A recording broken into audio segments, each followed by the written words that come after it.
Ngayon, PPF siya. So, tingnan natin kung ano magiging itsura ni Apa. Galing! Good day sa inyo, netizens. Noong nakaraan niya, nakita rin nyo, dinala natin to si Apa doon sa napakatarik na Tangadan Falls. At natakot ako kasi baka mamaya magasgas ko siya. Hindi pa nga natin napapa-PPF kung kahit ceramic coating man lang. Kaya ngayon, syempre, alam nyo na, walang iba. Dadali natin sa DXD South Detailing. Tingnan natin kung anong gagawin kay Apa. Samahan nyo ako. Tara! So yun guys, dito na nga tayo sa DXD South Detailing. Located to dito sa may Binyan Laguna, papuntang Carmona, Cavite. So DXD South Detailing, nasa waste naman yan. Dito natin pinagkakatiwala yung mga sasakyan natin, diba? Pati yung mga motor natin. So ayan, nililinis na nila.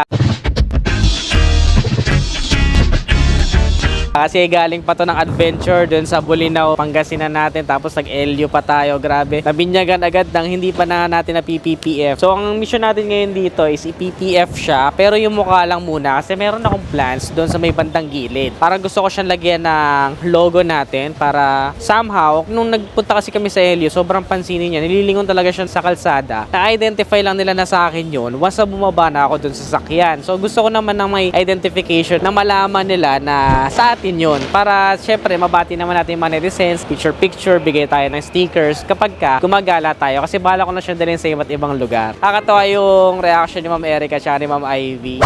Kamusta, Ma'am? Kamusta? Magaan? Pasado? Yabang ko. May dating eh, no? Baka hindi siya ganun kabigat si... Oo. Dito sa tama raw natin, puging-pugi sila kasi may pagkasama hammer daw yung dating, parang ganon. So ito yung kanilang bago na wild truck. Eh, nagka-camping na rin sila. Ayan, napakaganda rin ng wild truck, no? Pinag-isipan ko rin to before as an option, yung Ranger, wild truck. Hanggang sa napunta pa rin tayo sa Civic. Pero di naman ako nagsisi kasi nga, ngayon, ayan, nakatama raw na tayo. So ito, dual AC, marami akong may lalagay sa likod. And ayun, walang kaarte-arte. Puro buhangin pa nga yung likod kasi kahit napabad kami sa buhangin, basa kami, walang kaarte-arte, pwede kang sumakay sa likod. So malalaman natin kung ano magiging result niya. Siguro kinabukasan kasi mukha lang naman yung ipi-PPF nila eh. So na-excite na ako, netizens. So sa ngayon, linisin muna natin, tanggalin natin yung mga grimes and dirts. And syempre, para maagapan dahil kulay puti itong si Apa, ating Hilux Samaro FX ay kailangan PPF talaga. Naalala ko nung last time yung Civic ko, tinabla ng gas-gas. Nagasgasan siya pero pag kinapa mo, makinis pa rin. Tapos nag-auto heal kapag ka naaarawan. So tingnan natin kung ano magiging itsura ni Apa bukas. Excited na ako.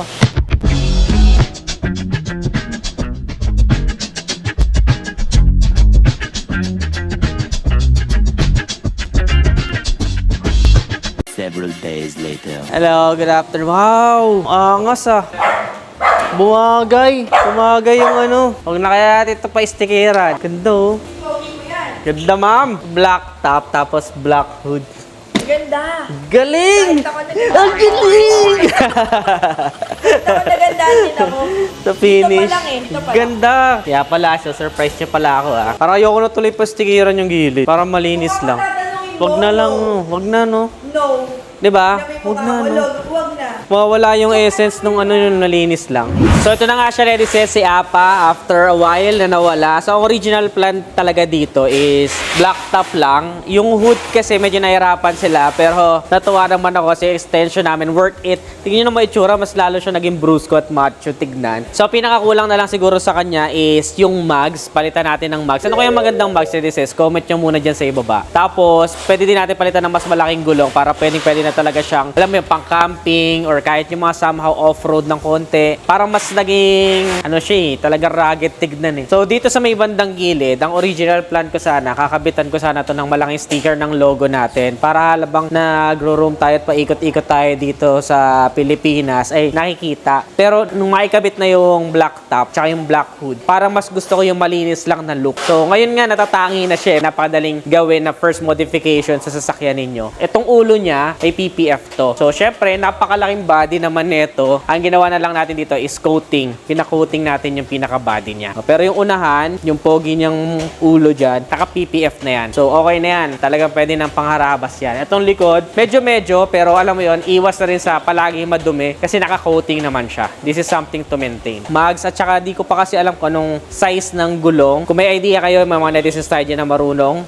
i-comment nyo dyan sa baba para gagayahin natin sa susunod na vlog. At saan kaya kaya maganda magpagawa ng mugs at gulong. Di ko alam kung ipapalift ko pa siya. Pero yun, 5 holes kasi yung mga mugs niya pare sa mga Innova. Nag-iisip tayo kung ano yung babagay. Pero so far, itong stock na to maganda na rin naman. Satisfied na ako dyan. Hanggat wala pa akong decision sa mga gulong, ay lulumayin ko muna. Pupudpudin ko muna yung stock na gulong. So far kasi sa biyahe namin Pangasinan, La Union, yung first na break-in nito, na-satisfy naman ako. Ayun. Dapat nga, ito, sama mo to. Kasi nasa harap eh. Oo, kita nga siya. Nasa harap. Ayan, Pero oh. sabi ko, isa. Parang may nakalitaw dito sa taas. Pero pogi ng hood, grabe yung hood. Hindi ko to ma-imagine eh. Pero di ba sa inyo parang nahirapan kayong yung To be fender? honest, itong fender. Ito lang. Ay, dyan. Medyo mahirap lang siya na konting ikabit kasi yung mga kanal. Pero nung nag-blend na yung black and white, ang ganda na pala. Pumugi, grabe. Alin iba-block mo dyan? Ito, sana. Dapat may black. Dapat may black talaga. Kaya inaantay ko yung permission ko eh. Kasi, yun, bago ako ibalik sa'yo. Sabi ko nga, wag mo muna ipasa sa akin. Gusto ko ng genuine na reaction.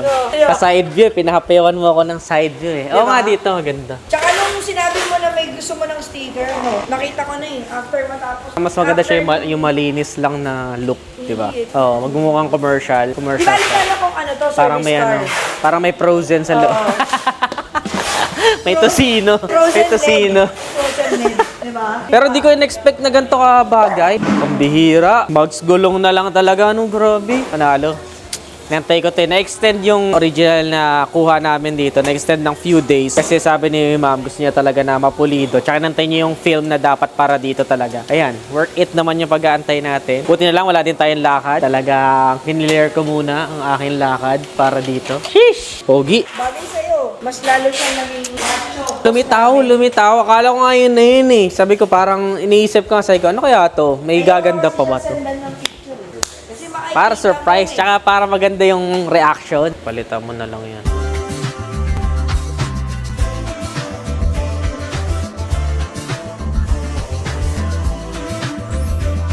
One day later. Hi! Titingnan niya si Apa. Yun! What do you think? What do you think of me thinking of you? Angas. Angas. Oo. Kaya na ang final look niyo. Pogi ba? So ito na nga netizens, ang final look ni Apa, bali ang napag-desisyon na namin ay damay na to sa pagka-black kasi para hindi awkward na may nakalito pa din doon na white. So kita nyo naman, ang kinalabasan, mas bumagay, di ba? So black hood, black top, tapos pinadamay na rin namin to. So ngayon, pinagkakatalunan namin ni Lourdes kung ito bang gilid ay ipapasticker namin para kilalang kilala kapag ka nag-roam kami at lumilibot-libot. Pinagkatalunan namin kung either papakilala ba talaga namin siya or privacy, pero kayo mag-decide netizens, papasticker ba natin to or ganyan na clean look lang? Comment nyo naman dyan sa baba. And kung nagustuhan nyo to, don't forget to give this video a thumbs up, subscribe. Again, this is ni Adriano. Always keep it cool and ride safe always.